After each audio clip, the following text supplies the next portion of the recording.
এখন 2:37 মতো বাজে। আমি জামা কাপড় তোলার জন্য ছাদে এসেছি, আর ছাদ থেকে আপনাদেরকে একটি জিনিসও দেখাবো। আপনারা দেখতেই পাচ্ছেন যে খামারেতে ধানের পালুই রয়েছে। হ্যাঁ, আপনাদেরকে এর আগের ভিডিওতেই দেখিয়েছি যে আমাদের এখানে জমি থেকে ধান খামারে তোলা হচ্ছে, আর এই পালুইটি হলো জেঠুদের। আমাদের ধান তোলা এখনো একদিন সময় লাগবে, আগামীকালকের মধ্যে সমস্ত ধান খামারে উঠে যাবে।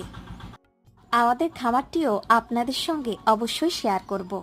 এর আগের ভিডিওতে আমি যে গাছটির কথা বলেছিলাম এবং একটি বীজ দেখিয়েছিলাম, জিজ্ঞাসা করেছিলাম এটি যদি জানেন আপনারা কিসের বীজ আমাকে কমেন্টে জানাবেন।